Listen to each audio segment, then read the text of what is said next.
ഇപ്പോൾ കിട്ടുന്ന വളരെ പ്രധാനപ്പെട്ട ഒരു വാർത്തയിലേക്കാണ്. വിയറ്റ്നാമിൽ ഇന്ത്യൻ ടൂറിസ്റ്റുകൾ സഞ്ചരിച്ച ബോട്ട് മുങ്ങിയിരിക്കുന്നു. ബോട്ടിൽ 32 ഇന്ത്യക്കാരുണ്ടെന്നാണ് റിപ്പോർട്ട്. രക്ഷാപ്രവർത്തനം നടക്കുന്നതായി വിയറ്റ്നാമിലെ ഇന്ത്യൻ എംബസി അറിയിക്കുന്നു. ബി ബാലഗോപാൽ വിവരങ്ങളുമായി ശരിയാണ്. ബാലു, എങ്ങനെയാണ് അപകടമുണ്ടായത്? രക്ഷാപ്രവർത്തനം എങ്ങനെ പുരോഗമിക്കുന്നു? അക്ഷയ, ഇന്ന് രാവിലെയാണ് ഈ അപകടം ഉണ്ടായിരിക്കുന്നത്.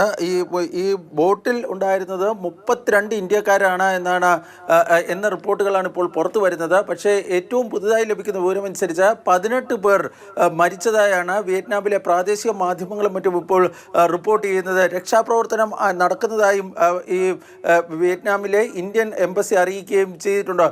ഫൂക്കോക്ക് ദ്വീപിലാണ് ഈ ബോട്ട് അപകടം ഉണ്ടായിരിക്കുന്നത്. ഈ മരിച്ചവരെ സംബന്ധിച്ചുള്ള ജീവൻ നഷ്ടവരെ സംബന്ധിച്ചുള്ള കൂടുതൽ വിശദാംശങ്ങൾ നിലവിൽ ഇന്ത്യൻ എംബസി പുറത്തുവിട്ടിട്ടില്ല. പക്ഷേ വിയറ്റ്നാമിലെ ഈ മാധ്യമങ്ങളും മറ്റും റിപ്പോർട്ട് ചെയ്യുന്നതനുസരിച്ച് ഈ ബോട്ടിലുണ്ടായിരുന്നവരിൽ ഏറെ അധികം പേർ ആന്ധ്ര സ്വദേശികളാണ് എന്നാണ് പ്രാഥമികമായി ലഭിക്കുന്ന വിവരം. പക്ഷേ കേന്ദ്ര സർക്കാരോ വിയറ്റ്നാമിലെ ഇന്ത്യൻ എംബസിയോ ഇത് സംബന്ധിച്ചുള്ള ഒരു ഔദ്യോഗികമായ ഒരു കൺഫർമേഷൻ ഇതുവരെയും നൽകിയിട്ടില്ല എന്നതാണ് മറ്റൊരു പ്രധാനപ്പെട്ട കാര്യം. ഏതായാലും ഈ രക്ഷാപ്രവർത്തനം ഇപ്പോഴും പുരോഗമിക്കുന്നുണ്ട്. ഈ മോശം കാലാവസ്ഥയാണ് അതോ ബോട്ടിൻ്റെ കാലപ്പഴക്കമാണോ ഈ അപകടത്തിന് കാരണമെന്ന കാര്യത്തിൽ ഒരു വ്യക്തത കുറവുണ്ട്.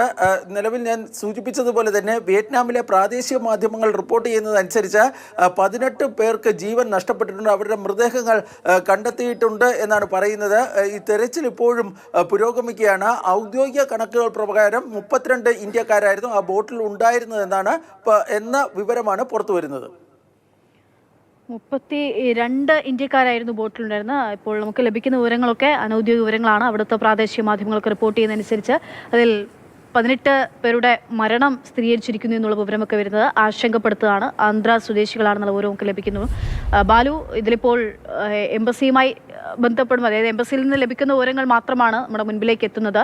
മറ്റു കാര്യങ്ങളെ പറ്റിയൊക്കെ എപ്പോഴായിരിക്കും ഒരു വ്യക്തത ഉണ്ടാവുക? രാവിലെ ഉണ്ടായിട്ടുള്ള അപകടമാണ്, അപ്പോൾ സ്വാഭാവികമായിട്ടും പെട്ടെന്ന് തന്നെ വിവരങ്ങൾ അറിയാൻ സാധിക്കുമോ?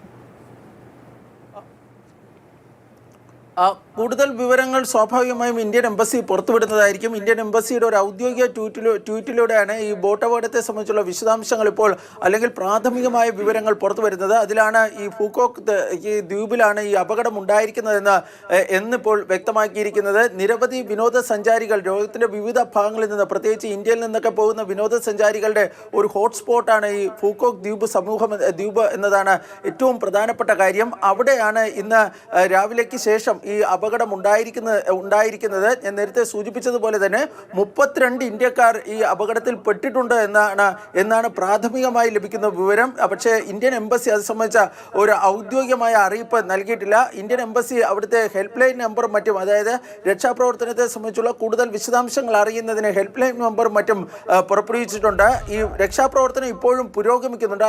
രക്ഷാപ്രവർത്തനം പൂർത്തിയാകുമ്പോൾ മാത്രമാണ് നമുക്ക് കൃത്യമായ ഒരു വിവരം ലഭിക്കുകയുള്ളൂ. ഏതായാലും നിലവിൽ ഈ രക്ഷാപ്രവർത്തനം ഇപ്പോഴും പുരോഗമിക്കുകയാണ്. ശരി, ബി ബാലഗോപാലാണ് വിവരങ്ങൾ നൽകുന്നത്. വിയറ്റ്നാമിൽ ബോട്ട് മുങ്ങി അപകടമുണ്ടായിരിക്കുന്നു. ഇന്ത്യക്കാർ അടങ്ങുന്ന വിനോദസഞ്ചാരികൾ ഉള്ള ബോട്ടാണ് മുങ്ങിയിരിക്കുന്നത്. രക്ഷാപ്രവർത്തനം പുരോഗമിക്കുകയാണ്. നമുക്ക് വ്യക്തതയുള്ള കൂടുതൽ വിവരങ്ങൾ ഔദ്യോഗികമായി ലഭിക്കേണ്ടിയിരിക്കുന്നു. ബാലു സൂചിപ്പിച്ച പോലെ തന്നെ വിയറ്റ്നാമൊക്കെ ഇപ്പോൾ നിറയെ ടൂറിസ്റ്റ് ടൂർ പാക്കേജുകളുമായിട്ട് കേരളത്തിൽ നിന്നുൾപ്പെടെ ഇന്ത്യയിൽ നിന്ന് എല്ലായിടത്തു നിന്നുമുള്ള ആളുകൾ എപ്പോഴും പോകുന്ന പ്രധാന ടൂറിസ്റ്റ് കേന്ദ്രമായി മാറിയിട്ടുള്ളൊരു സ്ഥലമാണ്. അതുകൊണ്ട് തന്നെ ഇന്ത്യക്കാരുടെ എണ്ണത്തിൽ ഇപ്പോൾ 32 പേരുണ്ടായിരുന്നു എന്നുള്ള വിവരമാണ് നമുക്ക് ലഭിക്കുന്നത്.